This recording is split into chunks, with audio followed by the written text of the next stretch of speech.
గురువుగారు చాలా మందికి ఎలా ఉంటుందంటే పితృశాపాలు ఉంటాయి అని అంటారు. అసలు ఈ పితృశాపాలు అంటే ఏమిటి? వాటికి గల పరిష్కారాలు ఎలా ఉంటాయి? అవి ఇక్కడ ఎలా జరుగుతాయి? ఇప్పుడు చాలా మందికి కూడా ఈ పితృశాపాలు అనేది ఎక్కువగా చాలా మంది దగ్గర వింటున్నామండి. ఈ పితృశాపాల దోష పరిహారార్థము కూడా అమావాస్య అనేది చాలా విశేషమైనది. అందరికీ తెలిసిందే అమావాస్య అనేది పితృదేవతలకు సంబంధించిన విషయం. ఆ విధంగా మన దేవాలయంలో ప్రతి అమావాస్యకి కూడా పితృశాపాలు తొలుగుటకు అందరూ కూడా నవగ్రహ బాధలతో జాతకంలో ఉండే నవగ్రహ దోషాలతో ఇబ్బంది పడుతుంటారు.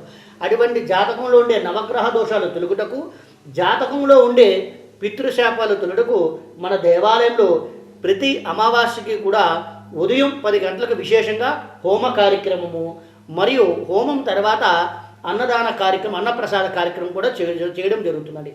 ఆ విధంగా ఈ హోమంలో పాల్గొనడం ద్వారా ఏదైతే అమావాస్య రోజు దేవాలయంలో హోమం చేస్తామో ఆ హోమంలో పాల్గొనడం ద్వారా వారి జాతకంలో ఉండే సర్పదోషాలు కానీ, పితృశోపాలు కానీ, నవగ్రహ దోషాలు కానీ ఖచ్చితంగా తొలగుతాయండి. ఓకే, చూశారు కదా, చాలామంది కుజదోషంతో ఉన్నా లేకపోతే రకరకాల సమస్యలతో ఉన్నా మనకు అందుబాటులో ఉన్న చరిత్ర కలిగిన దేవాలయాలను వదిలేస్తూ ఉంటాం. ముఖ్యంగా ఈరోజు ఎక్కడ ఉన్నా అంటే మాదాపూర్, మణికొండ, అట్లాగే నానక్రామ్గూడ, కాజాగూడ ఈ సరౌండింగ్లో ఉన్న వాళ్ళందరూ ఏమనుకుంటారంటే ఎక్కడికో వెళ్ళి దోష పరిహారం చేసుకుందాం అనుకుంటారు. కానీ మీ సరౌండింగ్లోనే, మీ మధ్యలోనే ఒక 120 సంవత్సరాల చరిత్ర కలిగిన పరమేశ్వరుడు ఇక్కడ ఉన్నాడు.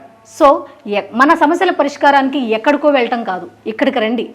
పెళ్ళి కాని వాళ్ళు రండి, పెళ్ళి అవ్వట్లేదని ఎంతోమంది బాధపడుతూ ఉంటారు, అటువంటి వాళ్ళు రండి.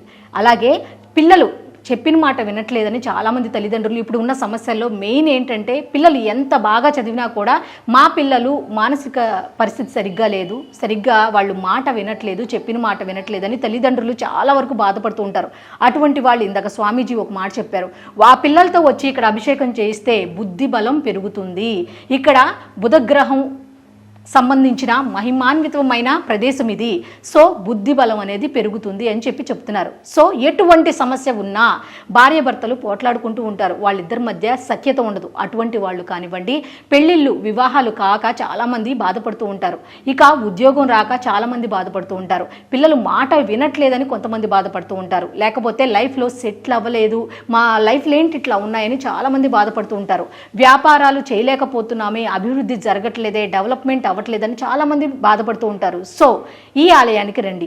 120 సంవత్సరాల చరిత్ర కలిగిన ఆలయం అంటే మామూలు మాట కాదు. ఒక్కసారి ఈ మరకత మణి దాని ప్రభావం ఎలా ఉంటుందో మన అందరికి తెలిసింది కదా.